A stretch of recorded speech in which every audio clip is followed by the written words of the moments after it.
ओम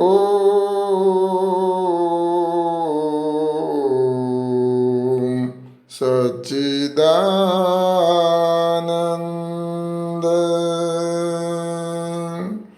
ओम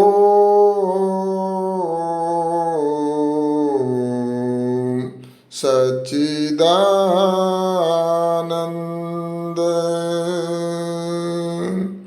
ओम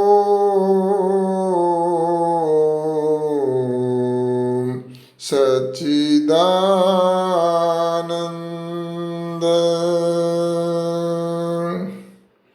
सबको सादर सप्रेम नमस्ते जी। आज हम ईशोपनिषद की यह 18वीं चर्चा कर रहे हैं और इसमें हम यह 8वां मंत्र ले रहे हैं, जिसकी कुछ चर्चा पहले 2 चर्चाओं में हम कर चुके हैं। आज ये उसी की तीसरी चर्चा है। यह मंत्र बहुत ही महत्वपूर्ण मंत्र है। सप्रेगात् शुक्रम अकायम अवर्णम अस्नाविरम शुद्धम पाप विद्धम कबीर मनीषी परिभू स्वयंभूर याथा तथ्य तो वर्तान व्यवधाच्छाश्वतीभ्य समाभ्य। इसी मंत्र को आज हमें तीसरा दिन हो गया है और इस मंत्र में जो विशेष ईश्वर के 9 गुण आए हैं उसकी काफ़ी चर्चा हम कर चुके हैं। और इस मंत्र को यदि हम अच्छे से समझ लेंगे तो और उस मंत्र के आधार पर, इस मंत्र के आधार पर यदि आचरण आरंभ हो जाएगा तो एक बहुत बड़ा काम व्यक्ति का हो सकता है और वो ईश्वर की तरफ अर्थात मुक्ति की तरफ बढ़ सकता है। ईश्वर परियागात सब जगह पहले से ही मौजूद है, सर्वव्यापक है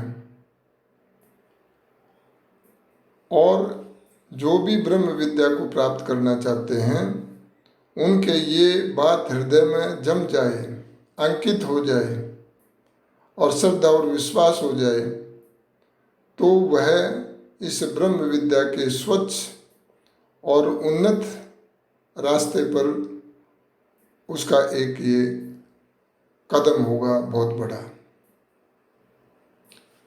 दूसरा विशेष गुण परमात्मा का एकत्व का है, अर्थात वह परमात्मा एक ही है, दूसरा तीसरा चौथा कोई नहीं है और कोई किसी की किसी भी प्रकार से वो सहायता नहीं लेता है।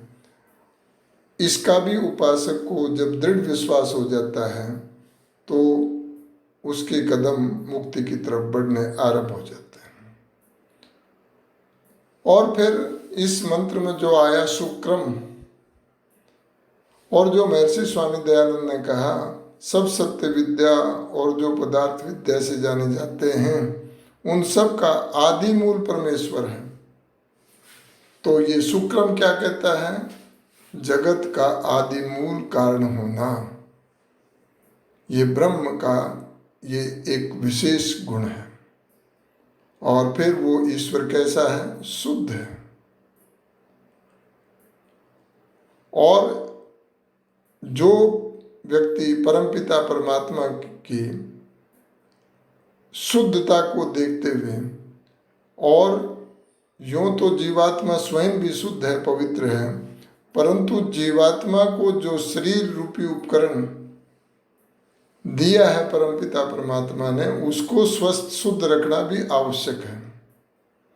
और उस मंत्र के आधार पर अद्भिगात्राणि शुद्धन्ति मनः सत्येन शुद्धति विद्या तपोभ्याम भूतात्मा बुद्धिर्ज्ञानेन शुद्धति।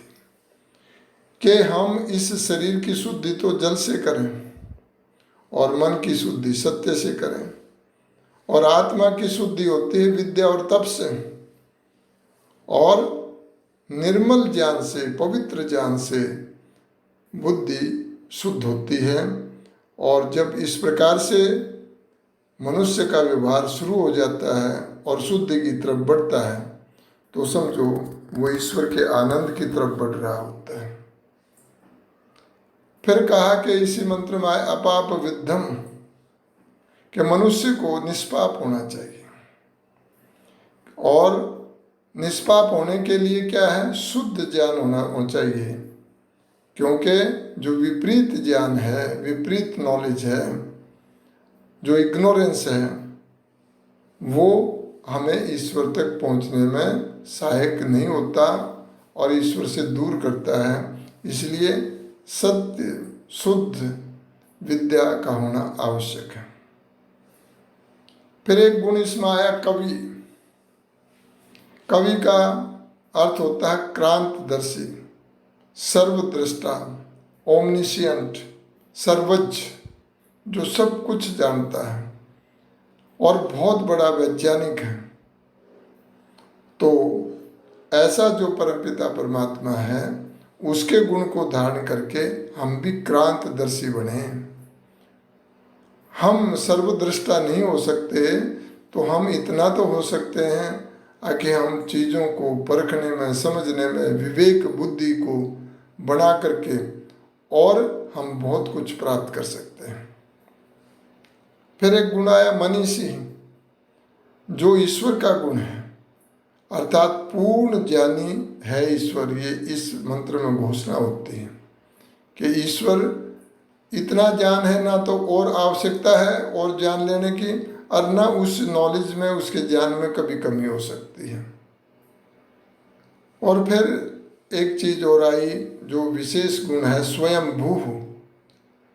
ये गुण जो है अपनी सत्ता को स्वयं बताता है कि मैं किसी का मोहताज नहीं हूँ, किसी की सहायता की आवश्यकता नहीं है, मैं स्वयं से अपने अस्तित्व में हूँ और संपूर्ण सृष्टि का मैं निर्माण करता हूँ, उसका पालन करता हूँ और समय आने पर उसको प्रलय करता हूँ। तो और फिर आया कि फलदाता, कि पूर्ण न्यायकारी है। तो ऐसा जो परमपिता परमात्मा है, वो अपनी जो अनादि जो प्रजा है, यानी जो जीवात्मा है, वो भी तो अनादि है, उसके कर्म फलों की यथा तथ्यतः ठीक ठीक विधान किया करता है। और मनुष्य योनि में हम सब कर्म करने में स्वतंत्र हैं और उसका फल ईश्वराधीन होता है, इसलिए कभी वो कम या ज़्यादा नहीं हो सकता है। इन गुणों को जान लेना और उनको अपने अंतःकरण में धारण कर लेगा व्यक्ति, तो वह व्यक्ति अपने उद्देश्य की प्राप्ति के लिए वो आगे बढ़ सकता है। ईश्वर को अपने हृदय में कैसे धारण करें, किस प्रकार अपने आत्मा को उन्नत करें, इसके लिए उपासक को इन गुणों का मानसिक जप करना होता है। गुणों का मानसिक जप क्या है? तद जपस तदर्थ भावनम। योग दर्शन का सूत्र है कि जिस प्रकार का हमारा जप होता है, जिस गुण का हम जप करते हैं, हमारी भावना और अर्थ उसके साथ में होना चाहिए। हमारी भावना वैसी ही होनी चाहिए। ये ना हो कि हम मुंह से तो किसी शब्द को रटते जाएं, लेकिन हृदय में वो उसका चिंतन हमारे ना उतरे। तो इसलिए उस चिंतन को भी उतरना बहुत आवश्यक है। और उसके लिए महर्षि स्वामी दयानंद ने बड़ी कृपा से हमें संध्या की विधि बताई, और वो एक तरह से जप की विधि भी हम कह सकते हैं। उस प्रकार से हम ईश्वर के गुणों को धीरे धीरे बोल करके, मानसिक जप करके उसको धारण कर सकते हैं। इस प्रकार से आत्मा के अंदर ईश्वरीय गुणों का आभास होने लगता है और उससे गुण वृद्धि होती रहती है। उसके बाद में जब ये स्थिति आ जाती है, उस समय हमें उन्हीं जो जप किया था और जिनको हृदय में उतारा था, अब और अभ्यास करके अष्टांग योग के द्वारा हम उसको अपने हृदय में पूर्णतया स्थापित कर सकते हैं। तो संध्या में हमारे को जो विधान बताया गया है उसमें शारीरिक उन्नति,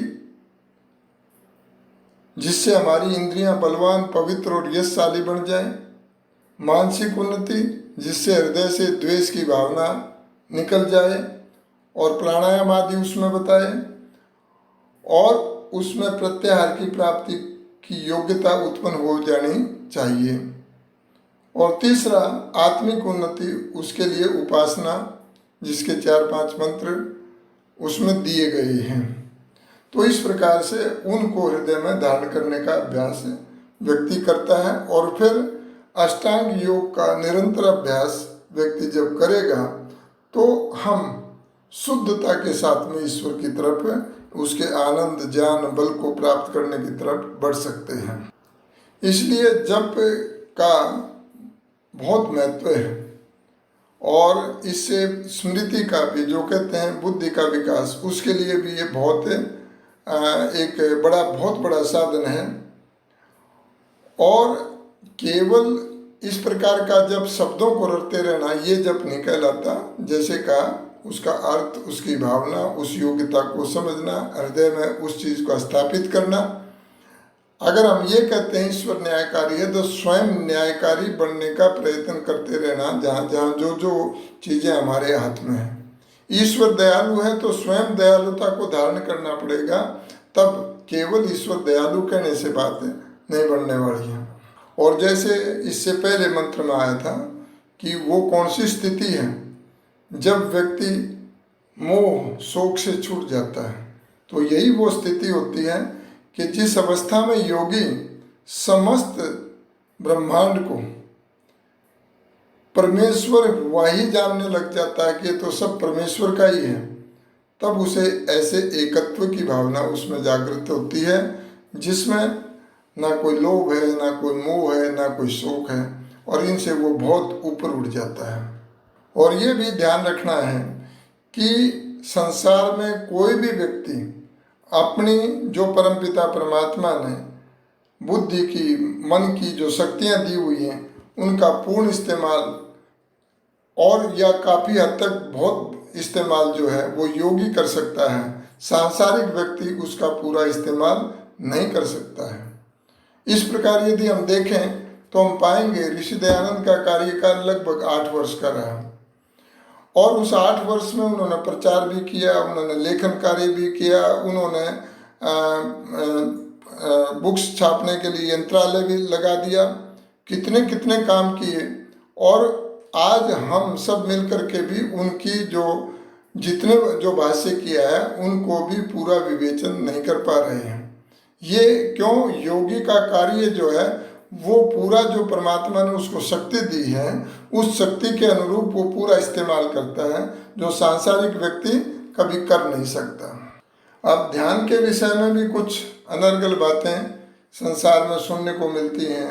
आगे सामने कोई प्रतीक ना हो तो हम ध्यान कैसे करें, लेकिन शास्त्रकार क्या कहता है, जो कुछ भी हो उस सब को निकाल कर बाहर फेंक देने का नाम ध्यान है। मन में जो भी हमारे चीज़ें चलती रहती हैं, इसलिए सांख्य के आचार्य कपिल ने कहा ध्यानम निर्विषयम मनः, अर्थात सांख्य की परिभाषा के अनुसार ध्यान जो है मन को निर्विषय करने को कहते हैं।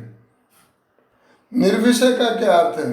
निर्विषय का अर्थ है मन का इंद्रियों से काम लेना, जैसे जागृत अवस्था बना करती है छूट जाए, तथा मन का अपने भीतर काम करना भी जिसे स्वप्न अवस्था बन जाती है, दोनों छूट जाएं। जैसे आपकी सोते हुए की अवस्था सुषुप्ति होती है, उस प्रकार की अवस्था जो होती है, उस प्रकार की अवस्था जागृत रूप में बन जाए, उसे ध्यान कहते हैं।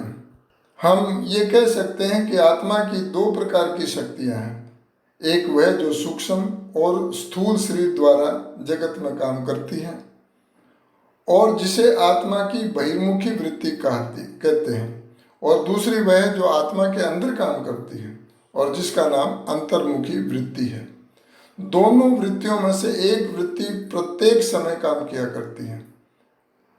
तो इसलिए एक समय में दोनों वृत्तियां काम नहीं कर सकती हैं। एक वृत्ति बंद कर दी जाए तो दूसरी स्वयं काम करना आरंभ करती है। बहिर्मुखी वृत्ति के बंद करने का नाम ही मन को निर्विषय करना है। मन के निर्विषय करने के साधन ध्यान के अभ्यास हैं।